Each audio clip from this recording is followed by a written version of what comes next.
সেরাত তকদির রিজিক সব কিছুর মালিক আল্লাহ, যে মহান মুনিব ওহদাহু লা শারিক, যার কোনো অংশীদার নাই, তিনি একাই নিয়ন্ত্রণ করছেন। আজকে এই ভেলিয়ান মাদ্রাসা কেন্দ্রিক আয়োজিত মাহফিলে আমাদেরকে যিনি হাজির করেছেন তিনি আমাদের মাবুদ। আমরা গোলাম হিসেবে মাবুদের দরবারে একবার শুকরিয়া আদায় করি, আলহামদুলিল্লাহ। দরুদ ও সালাম বর্ষিত হোক আখিরি পয়গম্বর নবী মুহাম্মদুর রাসূলুল্লাহ, সবাই মহব্বতের সঙ্গে নবী মুহাম্মদুর রাসূলুল্লাহ সাল্লাল্লাহু আলাইহি সাল্লামের উপর আল্লাহুম্মা আমিন, আল্লাহুম্মা সাল্লি আলাইহি, আল্লাহুম্মা বারিক আলাইহি। সুযোগ্য সভাপতি, উপস্থিত আলেম ওলামা বৃন্দ, সামনে আমার দিনদার ইমামদার মুমিন ভাই সকল, পর্দা থেকে সুন্নাওয়ালি মোমেনা মা ও বোনেরা, আমি আপনাদের সামনে গ্রন্থ মুকুট আল কোরআন থেকে কয়েকটি আয়াত কয়েক জায়গায় থেকে পড়েছি, যেগুলোকে সামনে রেখে খুব স্বল্প সময় কয়েকটি কথা বলবো। আজকের 8 তারিখটা আর আমার কাছে 35 থেকে 38 মিনিট আছে, যতটা বলা হয় আপনাদের তারিখ হিসাবে খুব স্বল্প সময়ে কয়েকটা কথা বলবো বলে নিয়ত করেছি।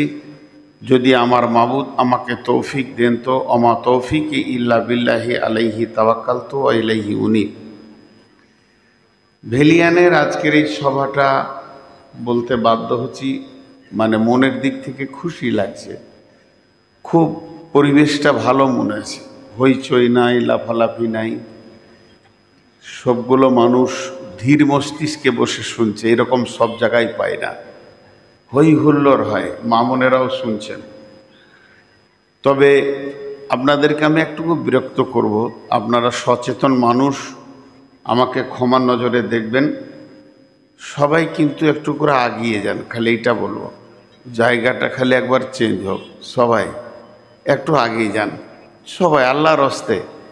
আর 1-2 যা দাঁড়িয়ে আছেন, আপনি যদি রসুলের উম্মত হন তো বসে যান, বেশি কিছু কথা বলবো না, অল্প কথাই, ইশারায় কাফি, আকেল মানদের অল্প কথাই যথেষ্ট। দোয়া করবেন। তো আপনারা একটু হিলে বসেন। পেছনওয়ালাদেরকে বলছি, আপনাদের দিকে হাত দুটা তুলে বলছি, আল্লাহর গোলাম রসুলের উম্মত আপনারা আগিয়ে আসেন। আর দুবার বলবো না, আল্লাহর গোলাম রসুলের উম্মত আপনারা আগিয়ে আসেন, আগে আসেন, সবাই আগেছেন। সবাই একটু একটু করে যদি উঠেন তাহলে অনেক সময় লেগে যাবে। জি ভাই, একবার আল্লাহর রাস্তে আগিয়ে আসেন। এখন আমি আজকে আপনাদের দেওয়া বিষয়, মানে আমাকে আগেই বলা হয়েছিল যে এই বিষয়ে বক্তব্য রাখবেন, সেই বিষয়ের ওপরই আমি আয়াত পড়েছি। তবে সারা ভারতবর্ষে একটা জোয়ার চলছে, সেই জোয়ার নিয়ে কিছু না বললে আপনাকে জানতে হবে ওই বক্তা এখনো ঘুমাচ্ছে, দেশ ব্যাপারে কিছু বুঝে না। যত 10টা যদি বক্তা থাকে অন্তত 2 মিনিট করে বলা দরকার। এই ঘুমানো পাখিগুলোকে একটু জাগাতে হবে। আবার কি উঠেন, উহুদ এসে গেছে, বদর এসে গেছে, অনেক ঘটনা শুনেছি, সাহাবা রাদিয়াল্লাহু মাজমাইনরা কীভাবে বিজয়ী নিয়েছেন। এখন আমরা উহুদের প্রান্তে দাঁড়িয়ে আছি, বদরের প্রান্তে দাঁড়িয়ে আছি। আমাকে যে কোনো আমার এক বন্ধু মানুষ ফোন করে বলছে, কেমন আছেন ভাই? বলে আমরা বদরের প্রান্তে দাঁড়িয়ে আছি, ব্যস্ত আছি, কখন নামবো জানি না, কখন ডঙ্কা বেজে উঠবে যুদ্ধের এটা আমরা জানি না, তবে তৈরি আছি। তবে আপনাদেরকে সুসংবাদ দিই, গাজওয়ায়ে হিন্দ শুরু হয়ে যাচ্ছে খুব অল্প দিনের মধ্যে, এবং 3য় বিশ্বযুদ্ধ শুরু হচ্ছে। এক এক করে সব দেশ জড়িয়ে যাচ্ছে, আপনারা খেয়াল করেন, কেউ বাকি থাকছে না। তো এই 3য় বিশ্বযুদ্ধে যতজন শহীদ হবে সব জান্নাতি, এটা সুসংবাদটা নিলেন। 3য় বিশ্বযুদ্ধে যতজন শহীদ হবে সব জান্নাতি। কথা আপনাদের বলতে অসুবিধা হচ্ছে কি? আমার সঙ্গে কথা বলেন, খুব দামি কথা বলছি প্রথম দিকে। 3য় বিশ্বযুদ্ধে যতজন জড়িত হয়ে শহীদ হয়ে যাবে তারা কি? জান্নাতি। আর দুটো জিনিস, শহীদ হতে রাজি তো? কে কে রাজি? আমি রাজি, শহীদ হতে আমি রাজি। দেখেন অনেক হাত উঠেনি, হিজড়ে দেখেন, হিজড়ে দেখেন, আরে দেখেন পেছন দিকে অনেক হাত উঠেনি, কারণ ওরা এখনো কাঁপছে, এর মাঝেই ঢুকে আছে মাল। কোথা পাবেন? জালসার মহফিলে না হলো 200 থেকে 250 লোক হাত তুলতে পারেনি। শহীদ হতে রাজি। বুখারী শরীফের একটা কথা আপনাদেরকে বলে দিই, কেউ যদি শহীদের তামান্না দিলে না রাখে, এই ছোট ছেলেটিকে বার করে দেন, চল তোরা বেরিয়ে যা, এক এক করে বেরিয়ে যা, বেরিয়ে বেরিয়ে বের বের বের, ওট ওট ওট ওট, আরে উঠান না, প্রচুর ডিস্টার্ব করছে এরা। তো কারো দিলে যদি শহীদের তামান্না না থাকে, কোনো মুসলমানের দিলে শহীদের তামান্না না থাকে, খুব ট্রেস দিয়ে বলছি, থেমে থেমে বলছি, কোনো মুসলমানের দিলে শহীদের তামান্না না থাকে, আর তার মত হবে মোনাফেকের মত। আর যার দিলে শহীদের তামান্না আছে, যার দিলে শহীদের তামান্না আছে, বিছানায় মরলেও শহীদের দরজা পাবে ইনশাআল্লাহ। প্রতিটি যুবক রেডি হয়ে যাই আমরা, কারণ সবাই দেখবে ওকে কাটছে, মারছে, কষ্ট হচ্ছে, কিন্তু পৃথিবীর যত ব্রেন, পৃথিবীর যত বুদ্ধি, পৃথিবীর যত মেডিকেল, পৃথিবীর যত বিজ্ঞান, সব রসুল্লাহ সাল্লাল্লাহু আলাইহি সাল্লামের কাছে ফেলিওর। ঠিক না ভুল? আল্লাহ রসুল বলছেন একটা শহীদের মতের কতটা কষ্ট হয়, দুইটা শব্দ ব্যবহার করা আছে। একটা হচ্ছে পিঁপড়ে কাটলে যতটা, আর একটা আছে কলসি থেকে পানি বেরোতে যত সময় ওর জান বেরোতে তত সময়। মানুষ দেখবে ওকে কাটছে, চিল্লাচ্ছে, কিন্তু ভিতরের অনুভূতি যেহেতু রসুল বলেছেন ওইটাই ঠিক, পিঁপড়ে কাটার মতো। সব থেকে আসান মত হচ্ছে শহীদের মত। দ্বিতীয় নম্বর শুনে নেন, বিশ্বনবী বলছেন একটা শহীদের রক্ত যখন মাটিতে টাচ করে, তার জীবনের সাগিরা কাবিরা সব গুনাহ মাফ, সব গুনাহ মাফ, সব গুনাহ মাফ, শুধু ঋণ ছাড়া। এই জন্য রাসূলুল্লাহ সাল্লাল্লাহু আলাইহি ওয়াসাল্লাম বাইতুল মাল নামে একটা ব্যাংক করেছিলেন, ওনার সাহাবীদের ভিতরে যারা ঋণদার হয়ে মতো তার ঋণ পরিশোধ করতেন। আমরা এখন উহুদের প্রান্তে দাঁড়িয়ে আছি, এখনকার আলেমদের কাজই হচ্ছে সৈন্যদেরকে উদ্বুদ্ধ করা। আর পিছপা হওয়ার দুনিয়া নাই, আর পিছপা হওয়ার দিন নাই, আর ঢেকে রাখার দিন নাই, আর জুজু সাজতে হবে না, অত আর সাধু সাজতে হবে না। লড়বো, মরবো, আর বেঁচে থাকলে বিজয়ী করবো ইনশাআল্লাহ।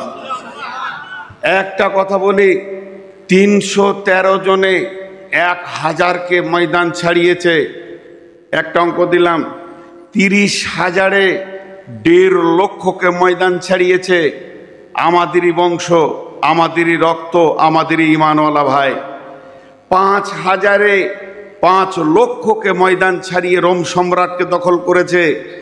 একা হযরত উমর আর কয়েকটা সাহাবী মিলে জেরুজালেম বিজয়ী ঘোষণা করেছে। মাত্র 30টা যুবক গিয়ে বাহরাইনকে দখল করেছে। ইনশাআল্লাহ সেই রক্ত আমাদের বুকে আজও আছে। নারে তাকবীর। কোনোদিন পেছপা হবেন না, মরলে শহীদ, বাঁচলে গাজী, ভয় করবেন না।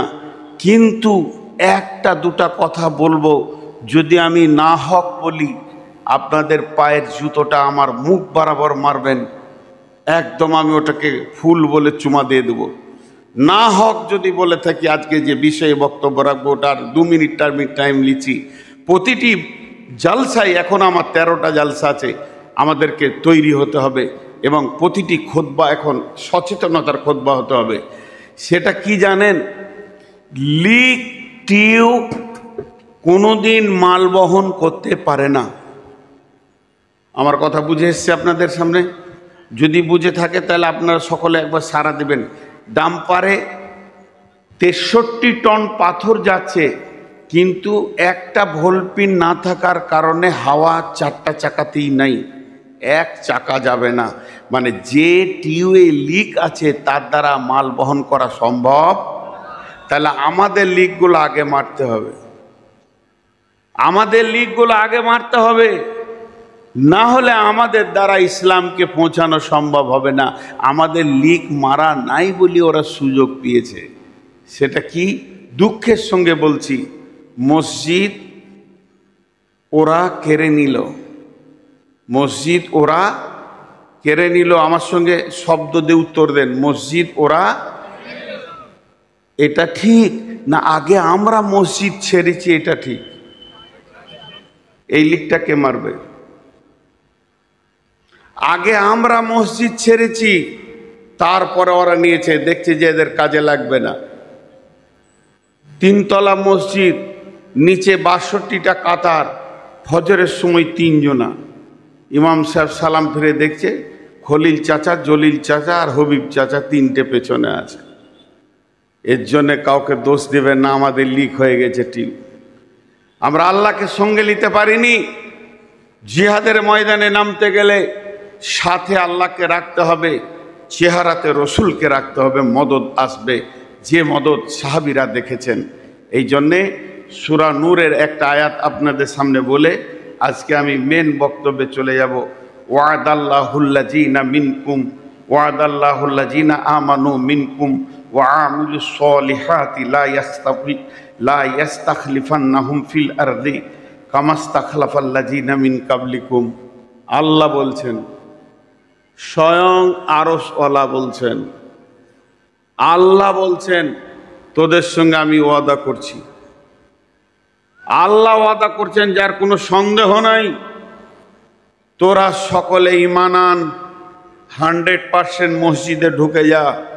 যেমন সাহাবীরা সারা বিশ্বে ছড়ি ঘুরিয়েছে, আজকে তোদের পায়ের তলে বিশ্বটা করে দেবো।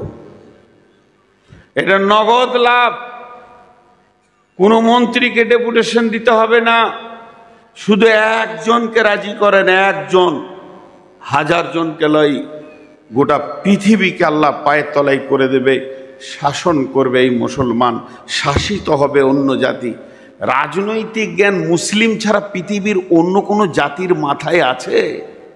দেশ চালাতে কি মুসলিম ছাড়া কেউ পারবে? হ্যাঁ, এদের নেতা কিভাবে দেশ চালিয়েছে, বিধবা এতিম দুঃখ কেউ কাঁদেনি, তাদের চোখের পানি মুছে গেছে, এতিমরাও পর্যন্ত সান্ত্বনা পেয়েছে। আর ছোট্ট একটি সূরা, লি ইলাফি কুরাইশ ইলাফিহিম রিহলাতা শিতাই ওয়াস সাইফ ফালিয়াবুদু রব্ব হাযাল বাইত আল্লাযী আত'আমাহুম মিন জু'ইন ওয়া আমানাহুম মিন খাউফ। দুটো আয়াত মাথায় ভরেন, দুটো, বেশি লয়। আল্লাযী আত'আমাহুম মিন জু'ইন ওয়া আমানাহুম মিন খাউফ। একটা মসজিদের দিকে এটা আয়াতটা নাজিল হয়েছে, কাবা শরীফকে কেন্দ্র করে। আমি আপনাদের গায়ে মসজিদটাকে এইদিকে পশ্চিমে আছে একটা, মসজিদের দিকে যদি আঙ্গুল তুলি দিয়ে বলি এই ঘরের মালিকের নাম কি, আপনারা উত্তর কি দিবেন? আল্লাহ। আল্লাহ বলছেন ওই ঘরের মালিকের তোরা পূজা কর, ওই ঘরের মালিকের পায়ে তোরা মাথা নামা, ওই ঘরের মালিককে তোরা ইবাদত কর, ওই মালিকের গোলামি কর। ওই মালিক তোদেরকে দুটো জিনিস দিবে, অভাব মুক্ত করবে। আল্লাযী আত'আমাহুম মিন জু', তোদেরকে খাওয়াবে অভাবের সময়। ওয়া আমানাহুম মিন খাউফ, দ্বিতীয় যে দিক থেকে তোদের উপরে অত্যাচার আসবে তিনি দায়িত্ব নিয়েছেন নিরাপত্তা দিয়ে তোদেরকে ঘিরে রাখবে। আমাদের বিশ্বাস নাই, আমাদের বিশ্বাস নাই, আমাদের বিশ্বাস নাই। বিশ্বাস আছে মুখে, দিলে নাই যে ওই ঘরওয়ালা আমাদেরকে কি করে ওখান থেকে পারবে। আল্লাহ 1 সেকেন্ড লাগবে না। যে মুদি মুসলমানদের কলিজা খেতে চাইছে, আল্লাহ যদি ইচ্ছা করে ওকে আজ রাতেই ঈমান দিবে, কাল সকালে ও আর মুদি থাকবে না, মুসলিম হবে ইনশাআল্লাহ। তো সেই মাবুদকে রাজি করার জন্য আমরা রেডি হয়ে যাই। এই বার্তাটা সব জায়গায় পৌঁছাচ্ছি। আপনারা একবার মুখ খুলেন। আব্রাহা বাদশাকে ধ্বংস করতে বড় পাথর আনতে হয়নি, আবাবিলের ছোট কাঁকড়ে ধ্বংস হয়ে গেছে। কোরআন বলছে সেই আল্লাহ এখনও আছে। নমরুদকে জুতিয়ে মেরেছে, ওই আল্লাহ এখনও আছে। ফেরাউনকে ডুবিয়ে মেরেছে, ওই আল্লাহ এখনও আছে। নির্বাচন করে আল্লাহর গদি চেঞ্জ হয়নি। আজও যদি আমরা আল্লাহকে রাজি করি, যত ফেরাউন নমরুদ আছে আল্লাহ জুতিয়ে ডুবিয়ে মারবে ইনশাআল্লাহ। কিন্তু কাজ হচ্ছে আমাদেরকে এগিয়ে যেতে হবে। এখন আমার বার্তা আপনাদের কাছে পৌঁছানো হলো। আমরা সকলে রেডি তো ইনশাআল্লাহ? নারায়ে তাকবীর। আমি আপনাদের সামনে আয়াত করেছি কবর সম্পর্কে। তার তো 20 মিনিট। এই বক্তালি এসো, 12টায় ছাড়বো, 1 সেকেন্ড আগে যাব না। তোমরা কি করে সভা চালাবে এর জন্য আমি দায়ী নই। বক্তা নিয়ে এসে হাজির করে দাও। আল্লাহ তাবারাক ওয়া তাআলা 4-5টা কথাতে আমার জিন্দেগিকে বেঁধে রেখেছেন। আমরা একটা সফরে আছি। আমাদের সফর শুরু হয়েছে আত্মা জগৎ থেকে। সফর শেষ হবে আমাদের জান্নাতে গিয়ে। আত্মা জগৎটা কোথায়? খুব ছোট ছোট করে বলবো, বেশি লম্বা সময় নিব না। আত্মা জগৎটা কোথায়? জান্নাতুল ফেরদাউসের ভিতরে একটা ময়দান আছে, তার নাম আত্মা জগৎ। কেন ওই নামটা হলো? হযরত আদম আলাইহিস সালামকে ওই জায়গাতেই আল্লাহ নিজের হাতে বানিয়েছিলেন এবং প্রাণ দিয়েছিলেন। আর আদমের পিঠে হাত দিয়ে সমস্ত আত্মাগুলো আল্লাহ ওখানে বানিয়ে রেখেছেন, স্টোরেজ করে রেখেছেন, জমা করে রেখেছেন। কিয়ামত পর্যন্ত যত মানুষ পৃথিবীতে আসবে পালাক্রমে, কে কোন সালে আসবে আর ক তারিখে যাবে, ক তারিখে আসবে আর ক তারিখে যাবে, এটা আল্লাহ নিজেই কন্ট্রোল করছেন। তিনি হলেন কন্ট্রোলার। সেইটা হলো আত্মা জগৎ। আমরা সেখান থেকে এসেছি।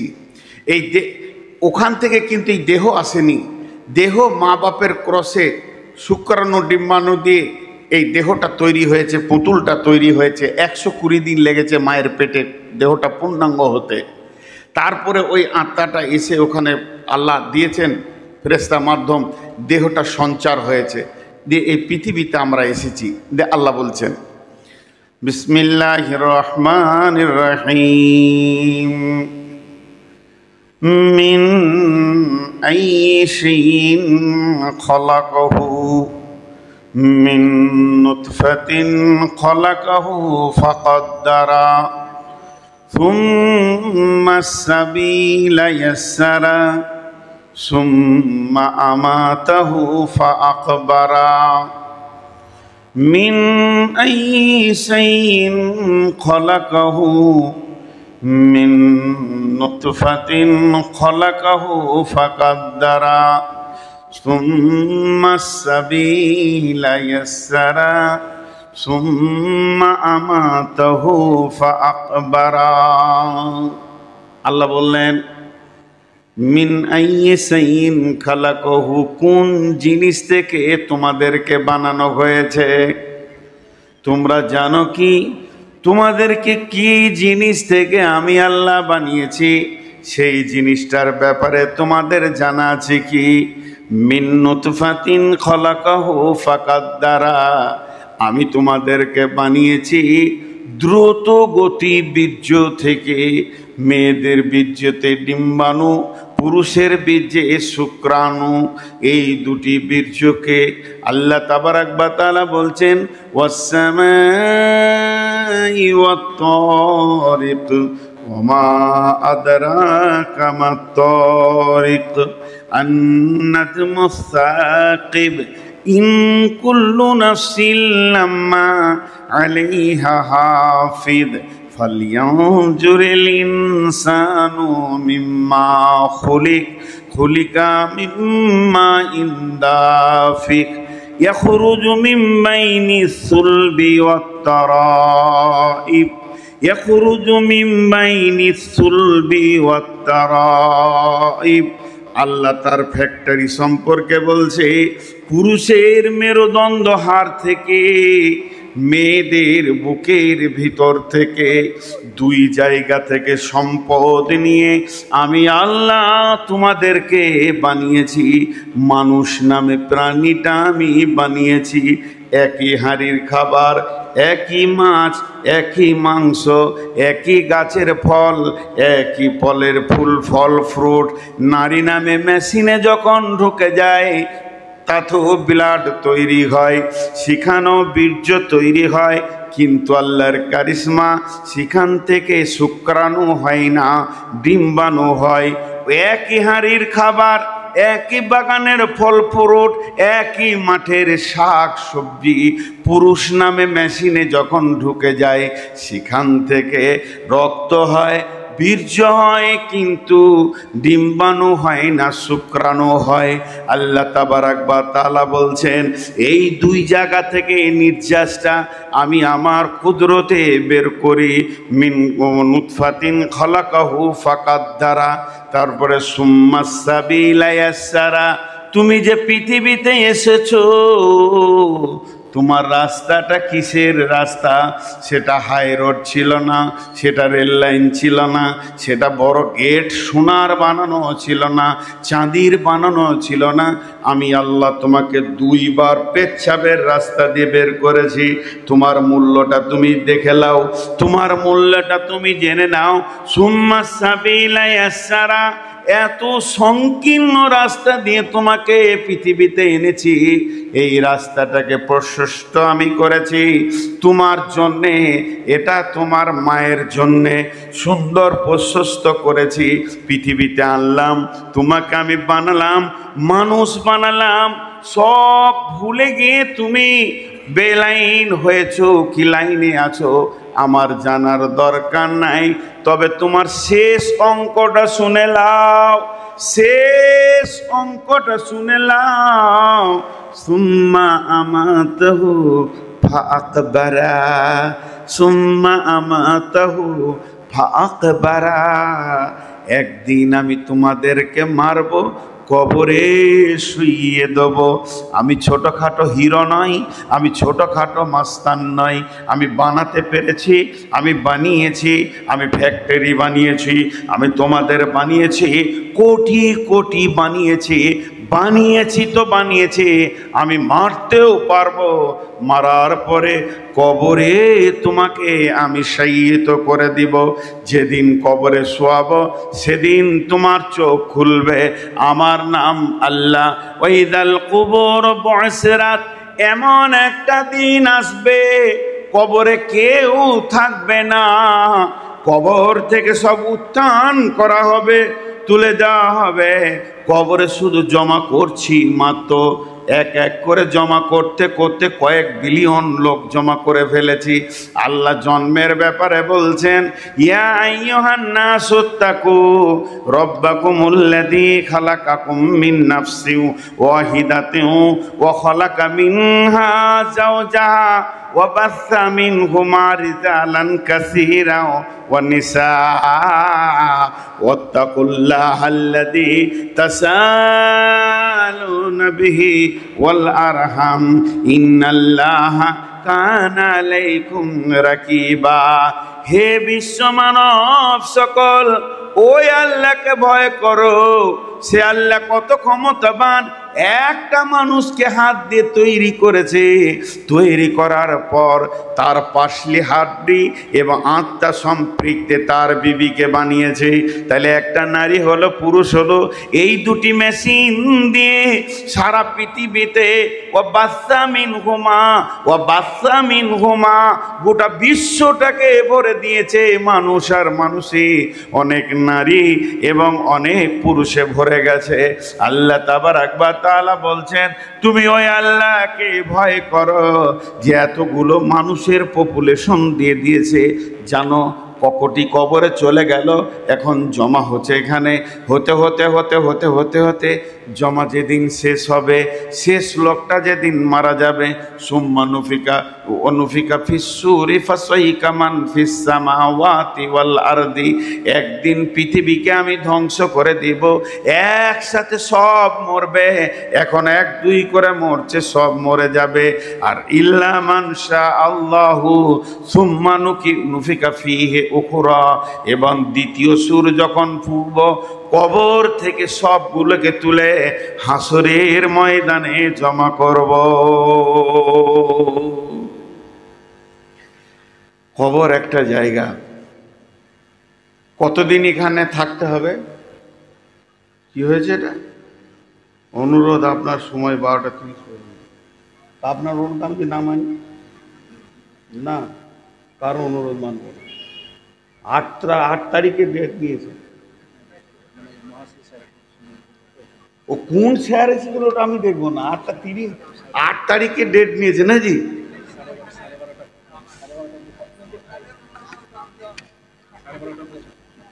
সুগারের রুগী তো। শুনেন শুনেন, যে জালসায় যেছি বলছি 2টা মিষ্টি খান কিছু হবে না। আচ্ছা 2টা মিষ্টি প্রতিদিন খেলে তো প্রতিদিনই হয়ে যেছে ভাই। একটা ছোট গল্প শুনেই মাঝে। এই এক রাজা নিয়ত করেছে যে আমি সারা বিশ্বের নাম লিব, আমার নামটা যেন গোটা পৃথিবীর লোক একসঙ্গে করে। তো নিয়ত করেছে একটা দুধের পুকুর করব, পুকুর। সবাই তো পানির পুকুর করে, দুধের করবে। দিয়ে মিস্ত্রিকে দিয়ে ঢালাই দিয়ে পুকুরটা বিরাট বড় করে মোজাক দিয়ে ভালো করে করে দিয়েছে, এবার খালি পড়ে আছে। আর লম্বা একটা ড্রেন করেছে, আর এলাকার সমস্ত ঘোষকে বলেছে সব 1 কলসি করে পানি দিবি, 1 কলসি করে দুধ আজ রাতে দিয়ে দিবি। তাহলে 1 কোটি ঘোষকে বলেছে তোরা কোথা পাবি জানি না, এক কলসি দুধ এই ড্রেনে ঢেলে দিবি, সকালে উঠে দেখবো যে হ্যাঁ দুধের পুকুর হয়ে গেছে, আমার নাম হয়ে যাবে, ইংলিশ চ্যানেলে আমার নাম চলে আসবে, মিডিয়া জেনে নেবে। এবারে আঁধার রাত, রাজা সারা রাত ঘুমাইছে আর আনন্দ করছে, সকালে দুধের পুকুর দেখবে। সকালবেলায় গিয়ে দেখছে পানির পুকুর, দুধ নেই। তো বলছে ঘোষটিকে ডাক, যে জেলে ভরেছে সবটিকে, জেলে ভরে একটা করে বার করছে আর লাঠি করে 2 বাড়ি করে দিয়েছে। আর বলছে ঠিক করে বল কি দিয়েছিলি? স্যার আমি মনে করছি সবাই পানি দিচ্ছে, দুধ দিচ্ছে, তা আমি পানি দিই না, আমি 1 কলসি পানি দিয়েছি। সবাই পানি দিয়েছে, দুধ কেউ দেয়নি। বুঝতে পারছেন তো? তো আজকে একটু চালিয়ে দেন। এটা তো প্রতিদিনই লোক বলছে আজকে চালিয়ে দেন, আর আমি সুগারের রুগী 12টার আগে নামতে চাইছি। এটা হবে না কোনোদিন। জিদ করে নেমে যাব, তাইলে ওরা বুঝবে যে এইটা করে, নাহলে প্রতিদিন হচ্ছে। যাক, অন্যদিকে চলে যাচ্ছে। তো আল্লাহ তাবারাক ওয়া তাআলা বলেন, এবারে কবরে আদম প্রথম শুয়েছে, হাবিল কাবিল। তো কখন শুয়েছে ডেট তারিখটা জানি না। আমরা একদিন জিজ্ঞেস করছি একটা সাইকুল হাদিসকে, আমি নিজে প্রশ্ন করছি যে বলতো আদম আলাইহিস সালাম কতদিন আগে পৃথিবীতে ছিল, কোটি বছর আগে? এটা বলতে পারলে বোঝা যাবে যে এতগুলো মাল যে পৃথিবীতে তৈরি হয়েছে, এখন 800 কোটি আছে, তাহলে ওই দুটো প্রথম শুরু হয়েছে, এতগুলো হয়ে গেল এত বছরের মধ্যে। তা আল্লাহ তাবারক ওয়া তাআলা বলছেন প্রথম কে শুয়েছে ক তারিখে আল্লাহই জানেন। কিন্তু যেদিন পৃথিবী ধ্বংস হবে, সবাই একসঙ্গে মাটি চাপা পড়ে যাবে, কিন্তু সেই দিন একটা জোনাকি পোকা, পিপুলিকা বেঁচে থাকবে না, প্রাণ যতগুলো আছে চলে যাবে। ইল্লা মানশা আল্লাহ, আল্লাহ যাকে ইচ্ছা করবেন তাকেই বাঁচিয়ে রাখবেন, এটা একটা আলাদা কথা। কিন্তু দ্বিতীয় সুর যখন ফুঁকবে কবর থেকে উঠবে, ওই কথাটা আল্লাহ এক কথাই বলে দিয়েছেন, ওয়াইদাল কুবুরু বুসিরাত, কবরে একটি থাকবে না, সব উঠে যাবে। পাগলা খাপা, ছোট বড়, নারী পুরুষ, শিক্ষিত অশিক্ষিত, সব ময়দানে উঠে যাবে। তা প্রথম সব থেকে কবরে কম দিন একটা লোক শুয়ে থাকবে, কদিন? কম কম, ওর থেকে কম কবরে কেউ শুয়ে থাকেনি। আল্লাহ বলছেন বিসমিল্লাহির রহমানির রহিম, ওয়ানুফিকা ফিস-সূরি ফাসইকা মান ফিস-সামাওয়াতি ওয়া মান ফিল আরদি ইল্লা মান শাআল্লাহু সুম্মা নুফিকা ফীহি উখরা ফাইদা হুম কিয়ামুন ইয়ানজুরুন। ইসরাফিল প্রথম সুর ফুঁকবে, ইসরাফিল দ্বিতীয় সুর ফুঁকবে। প্রথম সুর যখন ফুঁকবে, পৃথিবীটা ধ্বংস হয়ে সমস্ত মানুষ মাটি চাপা পড়ে যাবে। গাছপালা, জমি জায়গা, ঘর বাড়ি, অট্টালিকা, বড় বড় টাওয়ার, ফ্ল্যাট কিছুই থাকবে না। রেল স্টেশন, নদী নালা, খাল বিল একটা রুটির খোলার মতো ময়দান হয়ে যাবে। সমস্ত মানুষ যারা কবরে আছে কবরে থাকবে, আর যারা বেঁচে আছে তারা কবর অটোমেটিক তাদের হয়ে যাবে, মাটি চাপা পড়ে যাবে। তারপরে দ্বিতীয় সুর যখন ইসরাফিল ফুঁকবে, সবাই কবর থেকে উঠবে। তাহলে প্রথম সুর থেকে দ্বিতীয় সুর পর্যন্ত সময় থাকবে 40 বছর। 40 বছর, তার মানে কবরে যে সব থেকে কম সময় ঘুমাবে, আল্লাহ তাকে 40 বছর কবরে রাখবি।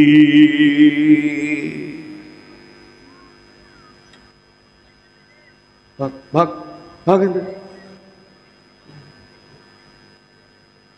মাথা গরম করতেছে।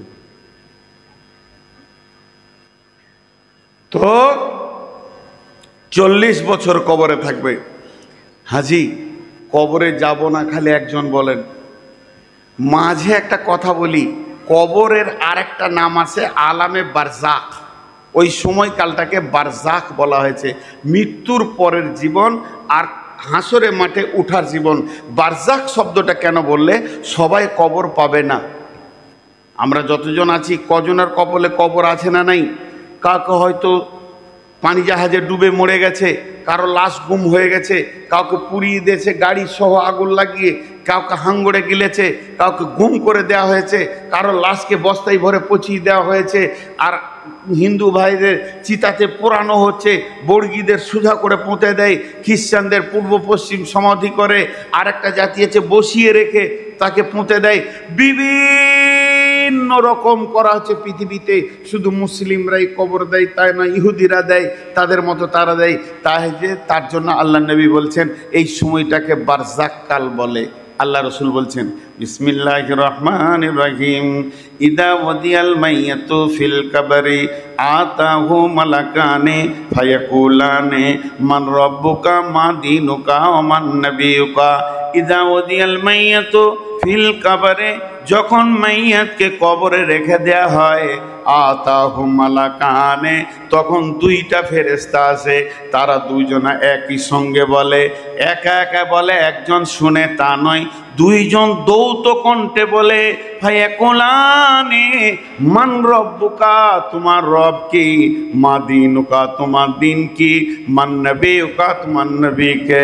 আল্লাহ নবী বলছেন এই প্রশ্নটা শুধু মুসলিমদের হবে তা নয়, চিতাতে যখন মানুষকে শোয়ানো হয়, ওকে আগুন দেওয়ার আগে ওই প্রশ্ন ওর হয়ে যাবে।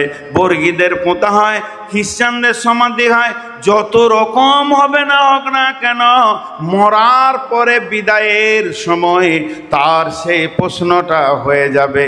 ইয়ার আল্লাহ নবী বলছেন এই তিনটি প্রশ্ন থেকে পৃথিবীর কোনো মানুষ বাদ যাবে না। আল্লাহর নবী পরিষ্কার বলে দিয়েছেন, ইদা ওয়াদিয়াল মাইয়াতু ফিল কবরি আতাহু মালাকানে ফায়াকুলানে মান রাব্বুকা মা দীনুকা ওয়া মান নাবিয়ুকা। একটি মজার কথা কি, এখানে একটা মাইয়াত হয়েছে, জি, লাশটা এখানে পড়ে আছে, কোনো একজন ইমামতি করবেন, সবাইকে বলছে ভাই সকল, জানা যায় যে সব লোক এসছেন, আপনারা কাতার সোজা করে দাঁড়িয়ে যান। সব দাঁড়িয়ে গেল। যতটি লোক এসছে সবারই ধারণা আমরা বিদায় দিতে এসছি একটা লোককে। সবারই ধারণা হাজী সাহেব মারা গেছেন, ওকে বিদায় দিতে এসছি। বাড়ি থেকে যখন বের হচ্ছে ভেলিয়ানের লোক, এই পাশের শুক্রাবাদের লোক, লোহাপুরের লোক, আর শ্রীপুরের লোক, যে কোনো গ্রামের লোক মোটর সাইকেল নিয়ে সাইকেল নিয়ে বের হচ্ছে, আর বাড়িতে সবাই বলছে বড় খালু মারা গেল, চাচা মারা গেছে, মামা মারা গেছে, যাই, চা শ্বশুর মারা গেছে, অমুক মারা গেছে, কেউ বলছে হাইসা মারা গেছে, যাই একটু জানাজায় শরিক হয়। জানাজায় শরিক হয় মানে হাজী সাহেবের উপকার হবে না, জানাজায় শরিক হয়, মাইয়াতের কিছু লাভ নেই। চলেন দুটি জিনিস খেয়াল করেন। বিসমিল্লাহির রহমানির রহিম, আফালা ইয়ালামু ইদা বুসিরা মা ফিল কুবুর ওয়া হুসিলা মা ফিস সুদূর ইন্না রাব্বাহুম বিহিম ইয়াওমাইদিল লাখাবীর। আল্লাহ নবী বলছেন যখন তুমি গোরস্থানের কাছে যাবে, আপনাদের পেছনে গোরস্থান রয়েছে, তো ওখানে গিয়ে বলো আসসালামু আলাইকুম ইয়া আহলাল কবুরি ইয়া আহলাদ দিয়ার ইয়াগফিরুল্লাহু লানা ওয়া লাকুম ওয়া আনতুম সালাফুনা ওয়া নাহনু বিল আসরি। আমি মজলিসে উঠলাম, আসসালামু আলাইকুম, অপেক্ষা করলাম আপনারা সালামের উত্তর দিবেন, কিন্তু দুই জায়গায় অপেক্ষা করা যাবে না। রাস্তায় দেখা হলো আসসালামু আলাইকুম, ওয়ালাইকুম সালাম, দুই জায়গায় অপেক্ষা করা যাবে না।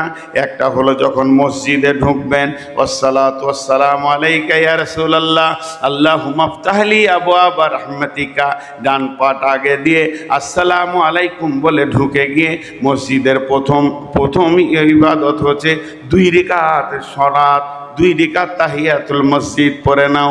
তাহলে এখানে জানো যে আল্লাহর কোনো ফেরেশতা, কোন নেক বান্দা, কোনো জিন আছে, মসজিদে গিয়ে তুমি সালাম দাও, সালামের উত্তর ঠিক দেনেওয়ালা আছে, উত্তরের অপেক্ষা তুমি করিয়া না।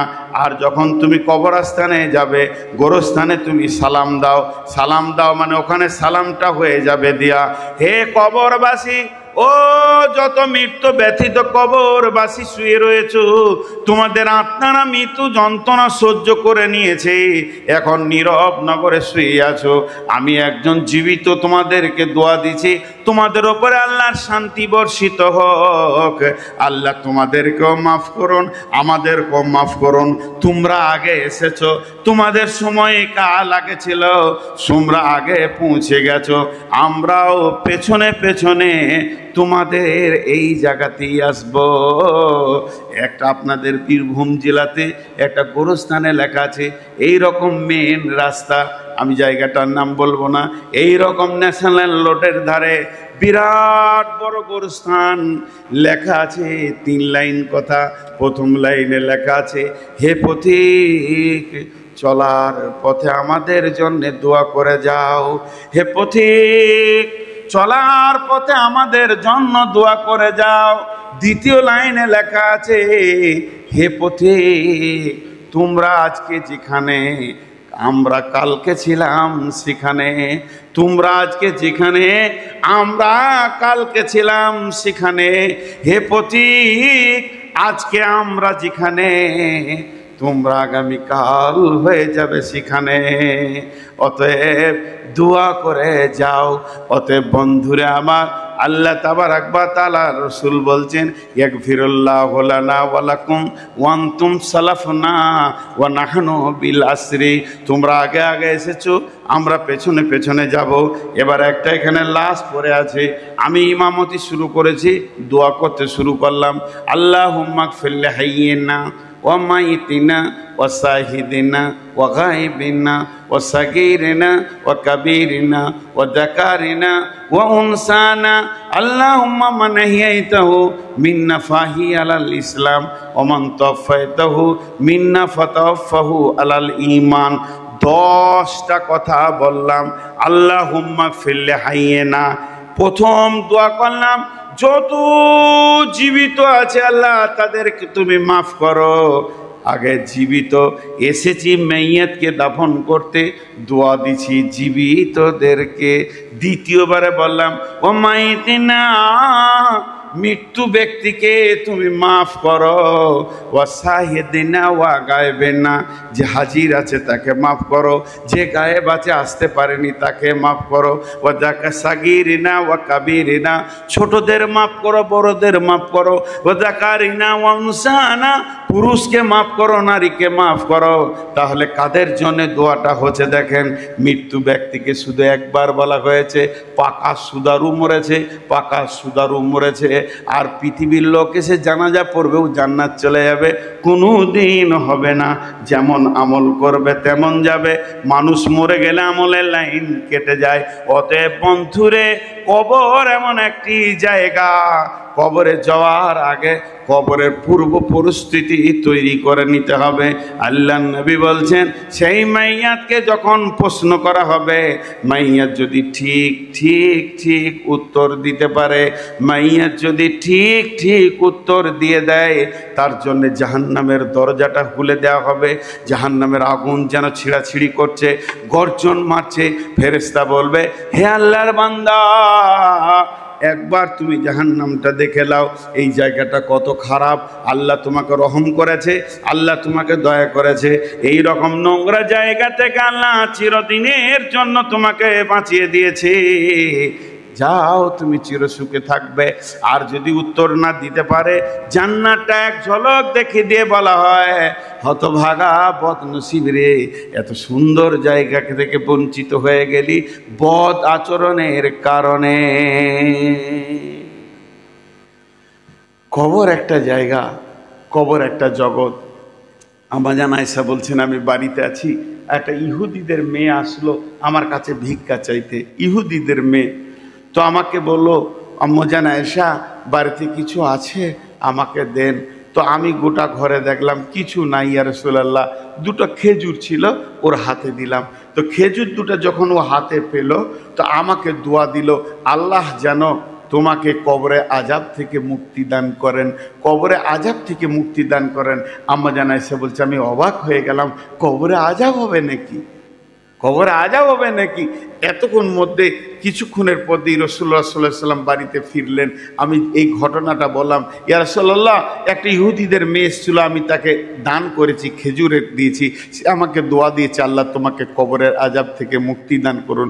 তাহলে কি কবরে আজাব হবে? আল্লাহ নবী বললেন, আযাবাল কবরি হাক্কুন, আযাবাল কবরি হাক্কুন। কবরের আজাব হচ্ছে সত্য, সত্য, সত্য, সত্য। কবরে আজাব হবে। এরপরে আম্মা জান আয়েশা বলছেন, আমি ফলো করেছি, তীক্ষ্ণ দৃষ্টিতে শ্রুতিতে আমি শুনেছি, রাসূলুল্লাহ সাল্লাল্লাহু আলাইহি ওয়াসাল্লাম যত নামাজ পড়তেন ঘরে, প্রত্যেকটি নামাজ, নফল হোক, তাহাজ্জুদ হোক, সুন্নত হোক, যত নামাজ বাড়িতে পড়েছেন, প্রত্যেকটি নামাজের শেষে আল্লাহর নবী কবরে আজাব থেকে আল্লাহর কাছে মুক্তি চেয়েছেন। আমি খেয়াল করে দেখেছি। আর ওই দোয়াটা এমন একটি দোয়া আল্লাহর নবী আজও দিয়ে চলে গেছেন আমাদেরকে। আমরা যখন তাসাহুদে বসে থাকি, সালাম ফেরার আগে শেষ তাসাহুদ যেটা, তখন কবরে আজাব থেকে মুক্তি যায়। আল্লাহুম্মা ইন্নী আউযু বিকা মিন আযাবিল কবরি ওয়া আউযু বিকা মিন ফিতনাতিল মাসিহিদ দাজ্জালি।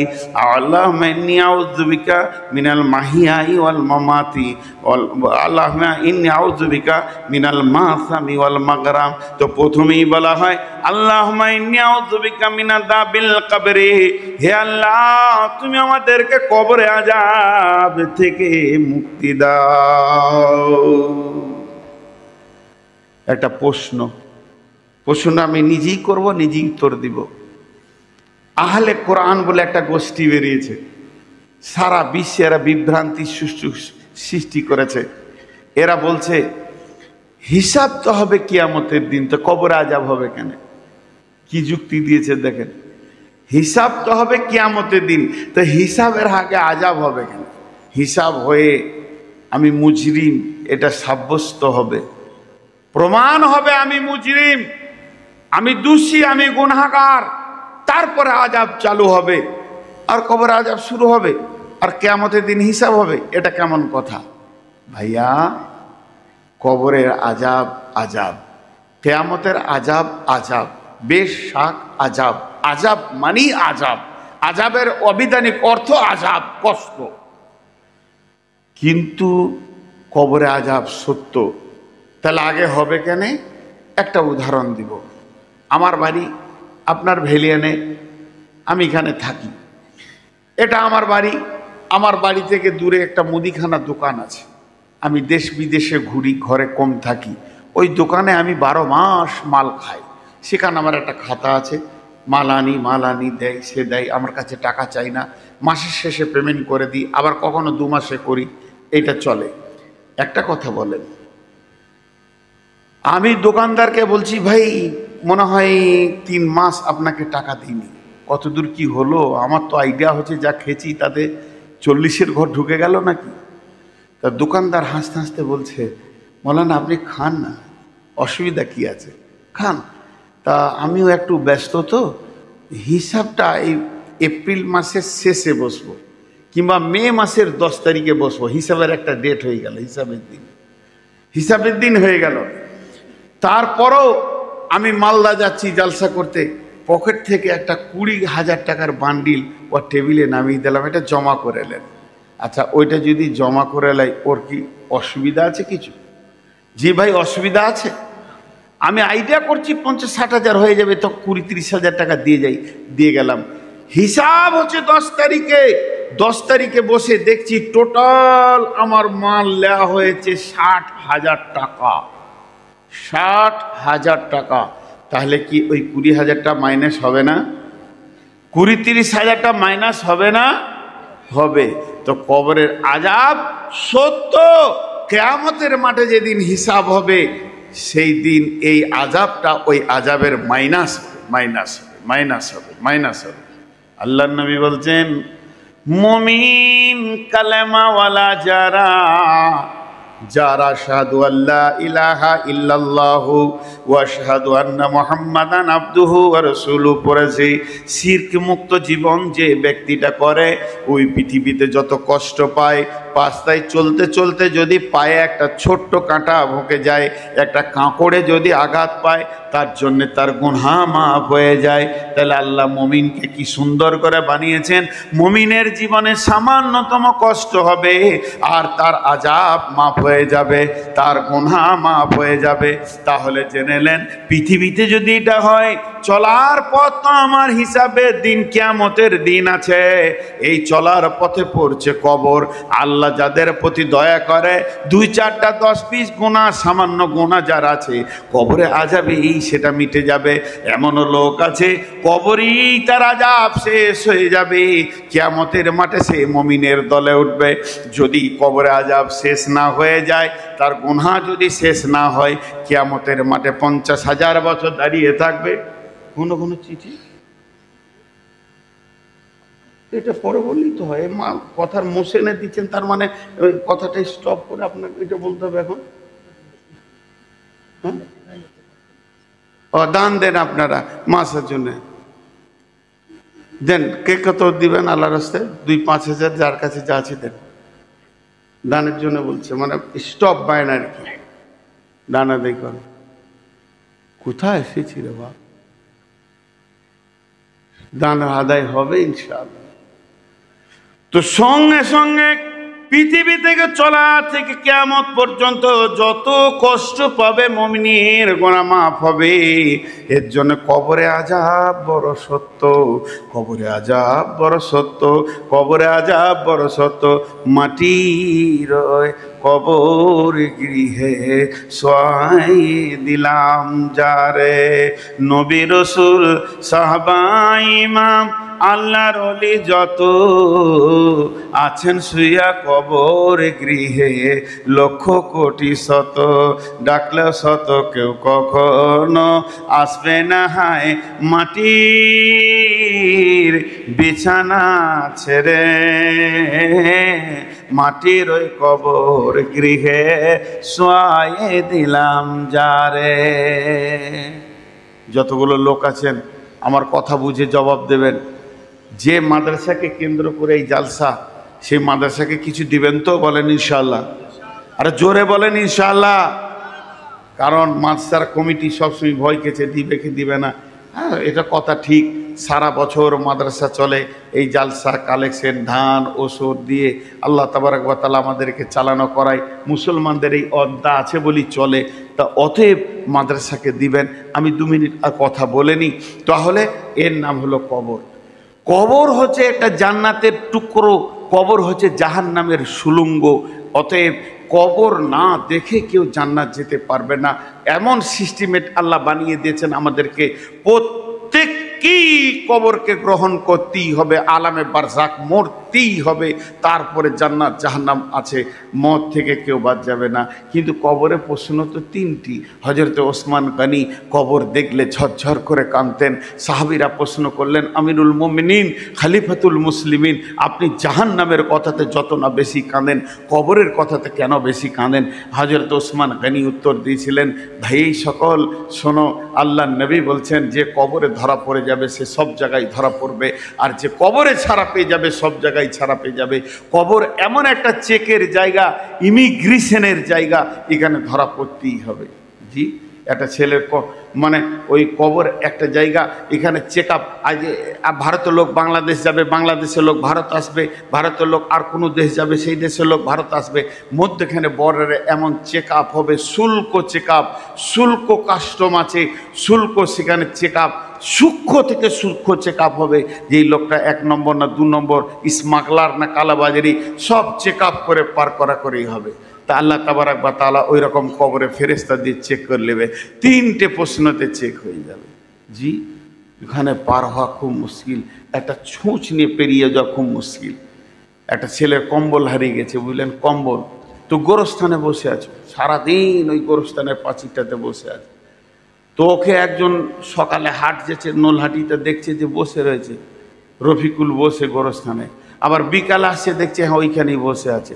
তো ওর সম্পর্কে চাচা হলো, তো বলছে ভাতিজা গোরস্থানে কেন বসে রে বাপ, তোকে সারাদিন দেখছি যে গোরস্থানে বসে আছিস, তোর দাদাকে দাদিকে মনে পড়েছে তার লেগে? বলছে না চাচা, ওই যে চেন্নাই থেকে কম্বলটা এনেছিলাম না, ওইটা চুরি হয়ে গেছে।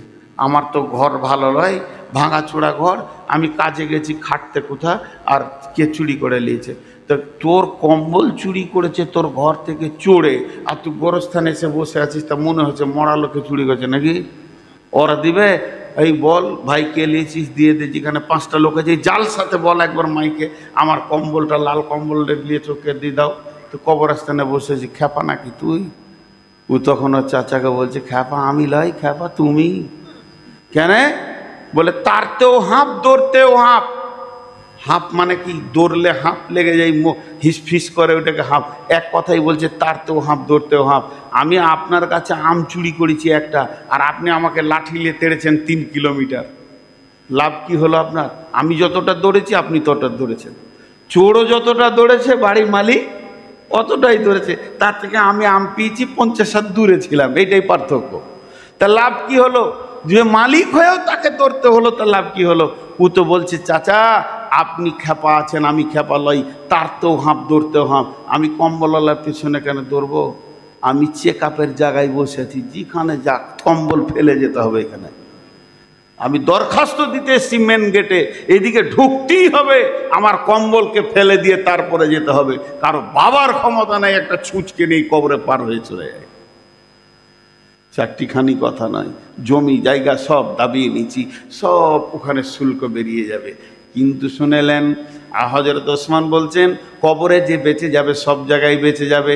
কথাটা একবার সত্য নয়, 2বার সত্য নয়, 1000বার সত্য, লাখবার সত্য। তাহলে কবরে প্রশ্ন কয়টা হবে? কবরে প্রশ্ন হবে 3টি। মান রব্বুকা মা দীনুকা মান নবিয়ুকা। তাহলে আমার প্রশ্ন হলো, আমার আবার মনে প্রশ্ন তৈরি হলো, এত নামাজ পড়ে কি হবে, এত রোজা রেখে কি হবে, এত রাতে তাহাজ্জুদ পড়ে কি হবে, না চুরি করো না, ডাকাতি করো না, বেঈমানি করো না, খবরদার না, এই করো না ওই করো না, সব যার যেমন যাবে করে যান। আর 3টে প্রশ্নের উত্তরটা মুখস্থ করলেন, ভেজাল চুকে যাবে।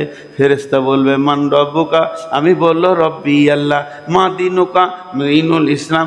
মান নবিয়ুকা, তোমার নবীকে, নবী মুহাম্মদুর রাসূলুল্লাহ সাল্লাল্লাহু আলাইহি সাল্লাম। ফেরেশতা বলবে আগে জান্নাতে দিয়ে দাও। উত্তর ঠিক আছে, বুঝলেন? সারা জীবন সুদ খাও, চুরি করো, লম্পটি করো, জুয়া খেলো, তাস খেলো, যার যা মন যাবে করো, প্রশ্ন 3টে খালি মুখস্থ করে নিতে হবে ঝেড়ে, যেন ভুল না হয়। তাই যদি হতো বুদ্ধি দিয়ে পার হয়ে যাওয়া, একটা মৌলবি জাহান্নাম যেত না, সব মুখস্থ আছে। 2 বছর যে মাদ্রাসা দেখেছে তার মুখস্থ হয়ে গেছে কবরের প্রশ্নের উত্তর। আমি তো বাচ্চাতে মুখস্থ করেছি যখন মাদ্রাসা 1-2 বছর থেকেছি। এই যাও মান রব্বুকা রব্বি আল্লাহ, মা দীনুকা দীনুল ইসলাম, মান নবিয়ুকা নবী মুহাম্মদ রাসূলুল্লাহ সাল্লাল্লাহু আলাইহি সাল্লাম। হয়ে গেল। তাহলে আমাকে আর কে আটকায়? আমাকে কে আটকায়? জি, একটা ছোট্ট গল্প আবার শোনাবো। এক বুড়ি মানুষ মানে মুরব্বী। আমার মাকে আমার খুব কম মনে পড়ে। আমার মা আমাকে 5 বছর 6 বছরে রেখে দুনিয়া থেকে চলে গেছেন আল্লাহর ডাকে। আমার মাকে আল্লাহ জান্নাত নসিব করুন। কিন্তু আমার চাচিকে খুব মনে পড়ে। তো চাচির কাছে যখন বসতাম, খুব মুরব্বী মানুষ, সাদা সিধে মানুষ ছিল, কোনো প্যাঁচ বুঝতো না। তো ও বসলি একটা কথা বলতো, কি কবরে জবাব দিব? ওর আখেরাত ফাকেরাত অত হাদিস মুখস্থ নেই, কবরে কি করে জবাব দিব রে বাবা, কবরে কি করে? ওর একটা জিনিস মনে পড়তো, তাহলে কবরকে ভয় করে। একরকম ওই রকম মুরব্বী মানুষ, বুড়ি মানুষ, ওর বয়স 70 বছর হয়ে গেছে, তো ও খালি কবরকে নিয়ে চিন্তা করে, কবরে কি জবাব দিব। কবর, ওর পেটের বেটা ল নিয়ে পড়তে গেছে, আইন পড়তে গেছে, তর্ক পড়তে পড়তে নাস্তিক হয়ে গেছে। ওর পেটের বেটা বলছে আল্লাহ নাই, আখেরাত নাই, কিয়ামত নাই, কবরে আজাব নাই, যে যা পারবি করে লেগা। মা বড় ইমানদার আর বেটা হলো নাস্তিক। এবার বেটাকে তো মা খেতেই দিবে, মা খেতে দিচ্ছে, সকালে উঠে কোর্ট যাবে, তো রুটি দিছে, তরকারি দিচ্ছে, বলছে বেটা নামাজ পড়ে বাবা, কবরে কি জবাব দিবি।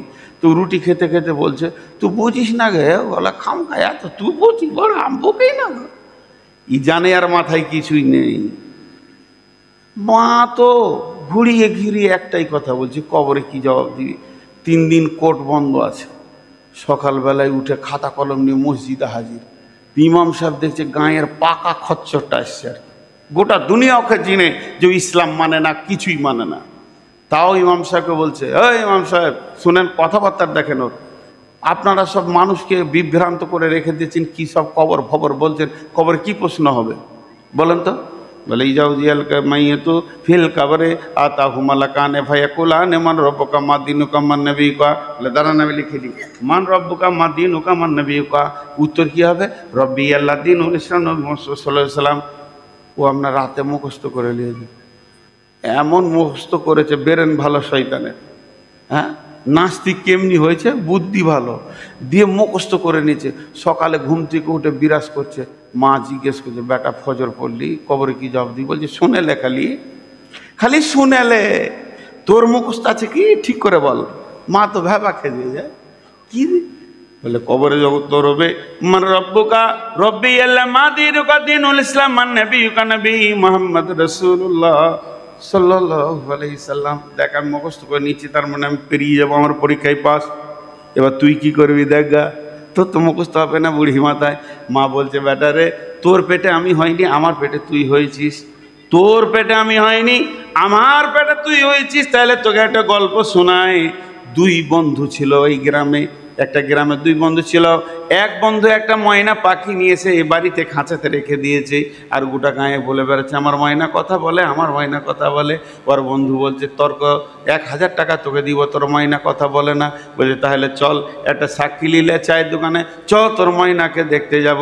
সাক্ষীটা যে ময়নার কাছে পৌঁছিয়েছে, তো ময়নাটা বলছে আসসালামু আলাইকুম, কেমন আছেন। সাক্ষীটা বলছে এই তো ঠিকই তো কথা বলছে, 1000 লাগবে। বলে দাঁড়ান না, এবার তুই যা।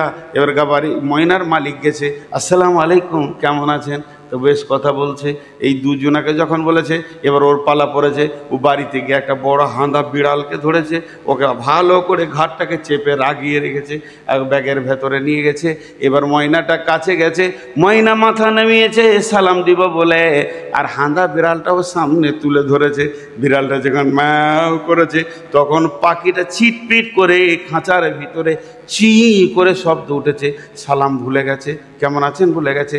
একবার তখন বলছে বাবা দেখ তোর ময়না কথা জানে না, বরং বুলি জানে, আর শিখানো বুলি। এই বিড়াল দেখে ভুলে গেছে, শিখানো বিলি মনে থাকবে না। তুই যেটা মুখস্থ করেছিস, আজরাইলকে দেখলে তুই তো দূরের কথা, তোর বাপেরও মনে থাকবে না। যতই মুখস্থ কর, আজরাইলকে একবার দেখবি, মুনকির নাকিরকে যখন দেখবি, তো তো তো তো তো তো তো হা হা লাদেরি ছাড়া কিছুই বলতে পারবি না। কোনো মুখস্থ কাজে লাগবে না, মুখস্থ করে কবরে গিয়ে কাজে লাগবে না। তাহলে কবরে কি করে প্রশ্নের উত্তর দেবেন, এই কথাটা আমি 3 মিনিটের মধ্যে বলবো। 3টে উত্তর কিভাবে দেবেন। আল্লাহ তাবারাক ওয়া তাআলা বলছেন আলাস্তু বিরাব্বিকুম, আমি কি তোমাদের প্রভু নয়। আমরা বলেছিলাম কলু বালা। তাহলে পৃথিবীর শুরু লগ্নে আত্মাদেরকে বানানোর পরে বললেন আলাস্তু বিরাব্বিকুম, আমি কি তোমাদের রব নই। আমরা বলেছিলাম কলু বালা। এই পড়াটা পড়িয়েছেন কে? আল্লাহ। সাবজেক্টটা পড়িয়েছেন কে? আল্লাহ। সেই দিন প্রফেসর ছিলেন কে? আল্লাহ। শিক্ষক ছিলেন কে? আল্লাহ। মুদারিস ছিলেন কে? আল্লাহ। এবার সারা জীবনটা আল্লাহর ওপরে ভরসা করে চলতে হবে। ওয়ালা রব্বিহিম ইয়াতাওয়াক্কালুন, আল্লাহর ওপরে যে ব্যক্তিটা ভরসা করে দুনিয়া করবে, যার বিশ্বাস আমার আল্লাহ আমাকে খেতে দেয়, আমার আল্লাহ আমাকে রোগ দেয়, আমার আল্লাহ আমাকে সুস্থ করে, আমার আল্লাহ আমাকে সব দিকটা দেখে, সব কিছু আল্লাহর হাতে, এই চিন্তা করতে করতে করতে করতে যে ব্যক্তিটা মরে যাবে আর কবরে ঢোকার পরে তার প্রশ্ন এসে যাবে মান রব্বুকা, ও তখন বলবে রব্বি আল্লাহ। ওর মনে পড়বে আমার রব আমার আল্লাহ। প্রথম প্রশ্নের উত্তর হয়ে গেল। দ্বিতীয় প্রশ্ন, মা দিনুকা, তোমার দিন কি, তুমি কোন দিনের লোক, তোমার দিন কি, তোমার ইজিম কি, তোমার মতবাদ কি, তোমার আদর্শ কি? কে বলবে আমার দিনের নাম ইসলাম। তার মানে হচ্ছে কি, ইসলামকে যে আঁকড়ে ধরেছে সেই বলবে আমার দিন ইসলাম। এই বোতলে কি আছে, আমি পান করব? পান করা যাবে কি যাবে না? সবাই মুখ খুলেন, এই বোতলের পানিটা পান করা যাবে কি না? হ্যাঁ, তা এই বোতলে যে কলের পানি এনেছে, একটা ফার্স্ট ক্লাস বোতল, পানিটা পান করা যাবে? দেখ, এ ভুল বলে দিলেন। ডান হাতে ছিল তখন যাবে, বাঁ হাতে যাবে না। এর নাম হলো ইসলাম। ইসলাম যে আইন বলেছে ওই আইনকে সারা জীবন যে মেনে চলবে। ইসলাম আমাকে একটা আইন বলে দিয়েছে। যুবক সবাই খেয়াল করি, ইসলামের আইনকে পুঙ্খানুভাবে মানতে হবে। একটা ছোট কথা বলে দিই, একটা ছেলে একটা মেয়ে প্রেম করেছে, ভালোবাসা করেছে, লুকিয়ে গিয়ে বিয়ে করে নিয়েছে। 4 মাস 6 মাস 1 বছর আসেনি, লুকিয়ে থাকলো। 2 ফ্যামিলি মানেনি। 2 ফ্যামিলি বলছে কাটবো, নদীতে ভাসিয়ে দেবো, বেটি লিব না, ছেলে লিব না। ছেলের বাপ বলছে ছেলে আমার দরকার নেই, ওকে কেটে ফেলে দিব। বেটির বাপ বলছে কেটে ফেলে দিব। যতই রাগ করুক 2 বছর পর দেখবেন বেটি জামাইলে ঘুরছে শ্বশুর। হয় কি হয় না? এটা হয়। তা এবার ওদের যে ইসলামের স্ট্রাকচারে বিয়ে হয়নি, কি করে যে বিয়ে হলো সারা পৃথিবী মানছে না। এবার ওরা যখন বাড়ি এলো 2 বছর পর, মেয়ের বাপ বলছে ফরিদা আমার বেটি, মিজানুর আমার জামাই। মেনে নিয়েছে। মেয়ের মা মেনেছে, মেয়ের বাপ মেনেছে, মেয়ের চাচা মেনেছে, মেয়ের ফুফু মেনেছে, মেয়ের মামা মেনেছে, খালা মেনেছে, ফুল ফ্যামিলি মেনে নিয়েছে, ভাই বোন মেনে নিয়েছে। ঠিক ছেলের বাপ, মিজানুর আমার ছেলে, ফরিদা আমার বৌমা। ছেলের বাপ মেনেছে, ছেলের মা মেনেছে, ছেলের মামা মেনেছে, ছেলের মামি মেনেছে, খালা মেনেছে, ছেলের ফুফি মেনেছে, ছেলের চাচা মেনেছে, ভাই বোনরা মেনে নিয়েছে। 2 ফ্যামিলি আনন্দে রয়েছে, আমাদের বেটি জামাই হয়ে গেল, যা ঘটেছিল ঘটেছিল। কিন্তু ইসলামকে জিজ্ঞেস করেন, ইসলাম ফরিদার মিজানুরকে তুমি কি ওদের স্বামী স্ত্রী বলবে? কোরআন বলছে আমি বলবো না, কোনোদিন না। তারা জেনা করছে আর যারও সন্তান তৈরি করছে তাদেরকে আমি মানব না। আমার নিজস্ব একটা আইন আছে, আমার আইনের মতে যদি তারা বিয়ে করে তাহলে আমি মানব। অর্থাৎ ইসলামের একটা নিজস্ব গণ্ডি আছে, আইন আছে। ওই আইনের আওতাভুক্ত নিজেকে থাকতে হবে। যে ইসলামের আইনের আওতাভুক্ত থাকবে ওই বলবে কবরে আমার দিন ইসলাম। মান নবিয়্যুকা, তোমার নবীকে। আমাকে যদি বলেন তোমার নবীকে, আমি এমনি করে হাত দুটো ছেড়ে দিয়ে বলবো দেখো আমার নবীকে। আমার নবী, আমার সুন্নত, নবীর সুন্নত আছে, আমি নবীকে মানি, আমি নবীকে ভালোবাসি, আমি নবীর মতো করে চলি, নবীর মতো পেশাব করি, নবীর মতো পায়খানা করি, নবীজির মতো আমি শুই, নবীজির মতো আমি খাই। ডান হাতে খাই, বাম হাতে খাই না। তার মানে আমার নবী, নবী মুহাম্মদ রাসূলুল্লাহ সাল্লাল্লাহু আলাইহি সাল্লাম। যুবক, যতগুলো যুবক আছেন, খালি একবার ছোট করে বলছি, রাগ না করলে ভালো হয়। এই যে চুলটা চারিদিকে নাড়া, এখানে জুতোর বিরাস, এটা কোন নবীর সুন্নত? এটা কোন নবীর সুন্নত? আপনি ওই চুলটা এমনি করে লেড়ে দিয়ে বলবেন যে এটা নবী মুহাম্মদ সাল্লাল্লাহু আলাইহি সাল্লাম করেছিলেন। একটা যুবক বলেন, একটা যুবক বলেন, কে বলবে আমার নবী মুহাম্মদ সাল্লাল্লাহু আলাইহি সাল্লাম? কে বলবে যে নবী মুহাম্মদ সাল্লাল্লাহু আলাইহি সাল্লামকে নিজের বডিতে রাখতে পেরেছে? জি, অনেক কথা। খোরাইন বলে একটা ছেলে ছিল, ওর লম্বা চুল ছিল আর পায়ের নিচে ওর টাকনুর নিচে কাপড় ছিল। আল্লাহ রসুল একদিন গল্প করছেন মসজিদে নববীতে যে মদিনাতে খোরাইম খুব ভালো, কিন্তু আর দুটো কাজ খুব খারাপ। পায়ের টাকনুর নিচে কাপড় থাকে, মাথার পেছন দিকে চুল থাকে। খোরাইম যখন এটা শুনলো, আমার রসুল এই দুটাতে নারাজ হয়েছে, চুলকে চাকু করে কেটে ফেলে দিয়েছিল, পায়ের নিচের কাপড়কে ছেটে ফেলে দিয়েছিল। আমি গোটা পশ্চিমবঙ্গের কথা বলছি না, গোটা বীরভূমের কথা বলছি না, নোলহাটি থানার কথা বলছি না, ভেলিয়ান গোটা গাঁয়ের কথা বলবো না। এইখানে যতগুলো যুবক বসে আছেন, আপনি একবার আপনাকে টেস্ট করেন, আপনি নবীর উম্মত না আপনাকে কোন নবী ওটা দিয়ে গেছে? টাকনুর নিচে আপনার কাপড় কেন, আর আপনার মাথার চুল এমন কেন? এই লোক জবাব দিতে পারবে না। কিন্তু যে লোকটা সুন্নত মেনে নিয়েছে, রসুলের খাওয়া উঠা বসা, ও বলবে আমার নবী মুহাম্মাদুর রাসূলুল্লাহ সাল্লাল্লাহু আলাইহি ওয়াসাল্লাম। সকলে জোরে বলেন সাল্লাল্লাহু আলাইহি সাল্লাম বলেন, আমার নবী মুহাম্মাদুর রাসূলুল্লাহ সাল্লাল্লাহু আলাইহি ওয়াসাল্লাম। তাহলে শুনে নেন, আল্লাহ তাবারক ওয়া তাআলা কবরে এই তিনটে প্রশ্নের উত্তরই দিতে পারবে যে চিরদিন আল্লাহকে উপরে তওয়াক্কুল করে চলবে। দ্বিতীয় উত্তরটা যে দিতে পারবে, যে ইসলামের ওপরে দিয়ে জীবন কাটাবে, আর যে নবী মুহাম্মদ সাল্লাল্লাহু আলাইহি সাল্লামকে আদর্শ মনে করবে, তার উত্তর সে দিতে পারবে। শুধু একটা কথা আপনাদেরকে বলবো, এতগুলি লোক বসে আছেন, আজকের বক্তব্য শেষ অংশটুকু বলবো, কিন্তু তার আগে একটা কথা বলবো, কোনো আল্লাহর গোলাম আছেন আজকে যে আমার বায়ানটা শুনছেন, বা আরও আলেম এসেছে কেন? এই মাদ্রাসাটার বদৌলতে। আমি কোনো ভার্সিটিতে পড়ে মৌলানা হয়নি, মাদ্রাসা থেকে হয়েছি। আর এই মাদ্রাসা কালেকশনের জন্য যে আমাকে চিঠি দিয়েছে, এটা কি অন্যায় করেছে না?